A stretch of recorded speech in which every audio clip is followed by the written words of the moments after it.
निठारी कांड। दिल्ली के पास ही बसे नोएडा में एक जगह है निठारी, एक ऐसा एरिया जहां से एक तरफ सेक्टर 31 नोएडा के अमीर लोगों के बंगलोज दिखते हैं और दूसरी तरफ निठारी के अंदर गरीब लोगों की बस्ती। एक ऐसी बस्ती जहां के ज्यादातर लोग दिहाड़ी मजदूर, रिक्शे वाले और हाउस हेल्प्स का काम करते हैं और देश के पिछड़े इलाकों से बिलोंग करते हैं। 7 मई 2006 की शाम को निठारी की बस्ती में रहने वाले नंदलाल के घर में अफरा तफरी मची हुई थी, क्योंकि उनकी 22 साल की बेटी पायल सुबह से घर नहीं आई थी। उसने अपने पिता से कहा था कि वो सेक्टर 31 की कोठी नंबर D5 में नौकरी के लिए जा रही है, पर जब से वो वहां गई थी उसका फोन स्विच ऑफ जा रहा था। जब काफी देर तक वो घर नहीं आई तो उसके माता पिता बहुत डरने लगे, क्योंकि निठारी में पिछले 2 साल से कई छोटे बच्चे और जवान लोग गायब हो रहे थे। नंदलाल से और नहीं रहा गया और उसने खुद अपनी बेटी को ढूंढने का फैसला किया। सबसे पहले उसने उस रिक्शे वाले को ढूंढा जिसने पायल को D5 तक छोड़ा था। वो रिक्शे वाला D5 का नाम सुनते ही भड़क गया और उसने बताया कि उसने पायल को वहां छोड़ा तो था, पर वो बिना पैसे दिए ही घर के अंदर चली गई। उसे लगा कि वो वापस आकर उसे पैसे देगी, मगर वो वापस आई ही नहीं। जब उसने घंटी बजाई तो उस घर का 36 साल का नौकर सुरिंदर कोली बाहर निकला और उसने कहा कि पायल वहां से चली गई है। जब रिक्शे वाले ने उसकी बात को झूठ कहा तो कोली ने एक ईंट उठाकर उसकी तरफ फेंकी और उसे वहां से भगा दिया। ये सुनकर नंदलाल का शक यकीन में बदल गया। नंदलाल को लग रहा था कि उसकी बेटी के गायब होने में कोठी नंबर D5 में रहने वाले लोगों का ही हाथ था। बिना देरी किए नंदलाल लोकल पुलिस स्टेशन चला गया, पर पुलिस वालों ने उसकी बात को टाल दिया, क्योंकि 2004 से निठारी में ऐसे कई केसेस उनके पास रोज आ रहे थे।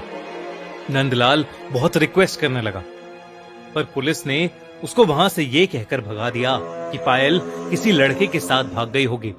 अगले दिन नंदलाल खुद D5 गया। घर के अंदर से घर का मालिक 52 इयर्स यानी 52 साल का मनिंदर सिंह पंडेर बाहर आया, जिसने पायल को पहचानने से ही मना कर दिया। नंदलाल और उसकी बीवी पूरी तरह से टूट चुके थे, क्योंकि कोई भी उनकी मदद नहीं कर रहा था।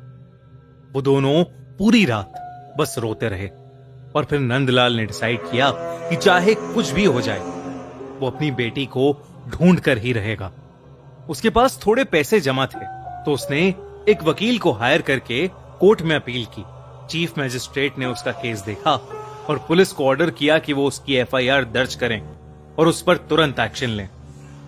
पुलिस ने जब लापता बच्चों के बारे में आसपास के लोगों से पूछताछ की तो उन्हें यह पता चला कि निठारी के नाले पर 2 पुल के बीच में 100 मीटर के एरिया में ही वो सारे बच्चे और लोग जो लापता हुए हैं आखिरी बार वहीं देखे गए हैं।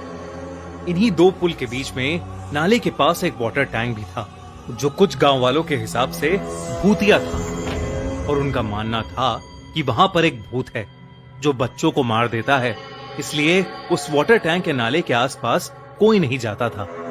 पुलिस ने उस 100 मीटर के स्ट्रेच को ब्लैक होल का नाम दे दिया और वो उसकी पेट्रोलिंग करने लगे, लेकिन उनकी पेट्रोलिंग के बावजूद भी वहां से बच्चे गायब होते रहे। पर वहां ऐसा क्या था? क्या सच में वहां कोई भूत था, या ये किसी गैंग या किसी सीरियल किलर का काम था? इस सवाल का जवाब उस वक्त किसी को नहीं मिल पा रहा था, क्योंकि पुलिस पर प्रेशर बहुत ज्यादा था। तो पुलिस ने पायल के फोन को ट्रैकिंग पर लगवाया और मनिंदर सिंह पंडेर को भी इंटेरोगेट किया, पर मनिंदर ने कहा कि वो पायल के गायब होने वाले दिन चंडीगढ़ में था और अपने पिता का अंतिम संस्कार कर रहा था, जिसका उसके पास प्रूफ भी था। जब चंडीगढ़ में होने का प्रूफ मनिंदर ने पुलिस को दिया तो पुलिस की इन्वेस्टिगेशन फिर से एक डेड एंड पर पहुंच गई। कई महीने बीत गए और नंदलाल और उसकी बीवी अपनी बेटी की याद में तड़पते रहे और निठारी से और भी बच्चे गायब होते रहे। लेकिन फिर एक दिन 26 दिसंबर 2006 को अचानक ही पायल का फोन स्विच ऑन हुआ और वो ट्रैकिंग रडार पर दिखने लगा। पुलिस ने फौरन उस फोन को ट्रैक किया। वो फोन एक रिक्शे वाले के पास मिला, जिसने बताया कि वो फोन उसने किसी और से खरीदा था, लेकिन उसमें सिम पहले से ही था। पुलिस ने जब सिम की इन्वेस्टिगेशन की तो ये सामने आया कि वो सिम सुरिंदर कोहली के नाम पर रजिस्टर्ड था। वही सुरिंदर कोहली जो मनिंदर सिंह पंडेर के घर पर काम करता था। 29 दिसंबर की रात को पुलिस ने सुरिंदर कोहली और मनिंदर सिंह पंडेर को उनके बंगले से अरेस्ट कर लिया। दोनों से पूछताछ करने के बाद पुलिस ऑफिसर्स शॉक में थे। वो तुरंत निठारी के पास बने उस नाले पर पहुंचे। जब वो उस नाले के अंदर घुसे तो उन्हें वहां जो मिला वो देखकर उनके रोंगटे खड़े हो गए। उस नाली में कई पॉलिथीन्स थी, जिसमें छोटे बड़े ह्यूमन स्केलेटन्स यानी इंसानी कंकाल थे।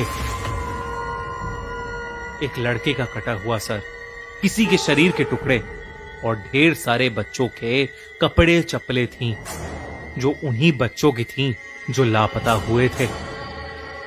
कुल मिला के उस नाले से 19 स्कल्स यानी 19 खोपड़ियां मिली।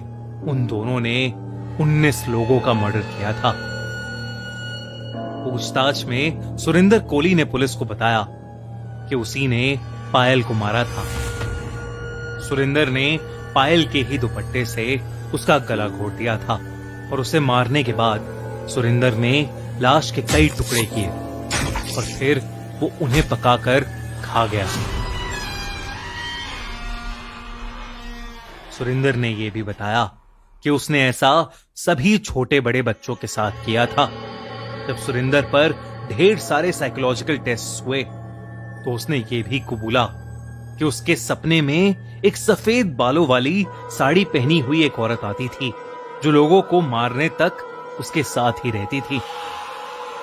जब मनिंदर सिंह पंडेर से इन सब के बारे में पूछा गया तो उसने ये कहा कि वो आधे से ज्यादा टाइम घर के बाहर रहता था और उसे इन सब के बारे में कुछ नहीं पता था। पर सुरिंदर का ये कहना था कि वो पंडेर के कहने पर ही बच्चों और लड़कियों को टॉफी और नौकरी का लालच देकर घर के अंदर लाता था, जिसके बाद पंडेर उनका फायदा उठाता था और सुरिंदर उनको मारकर उनकी डेड बॉडी को टुकड़ों में काटकर उन्हें पका के खाता था। यह केस इतना भयानक था कि फौरन सीबीआई को ट्रांसफर किया गया। जब सीबीआई ने इन्वेस्टिगेट किया तो उन्हें और भी कई बातें पता चली।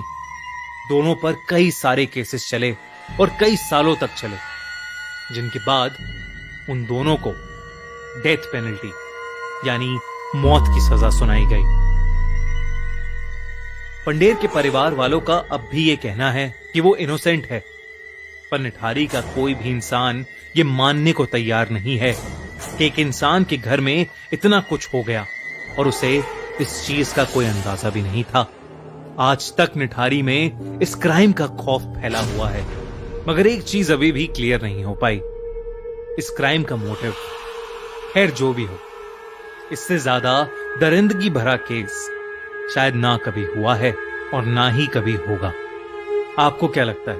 कमेंट्स में हमें बताइए। और अगर आप चाहते हैं कि हम किसी क्रिमिनल केस को हमारे क्राइम शो में कवर करें तो हमें कमेंट्स में जरूर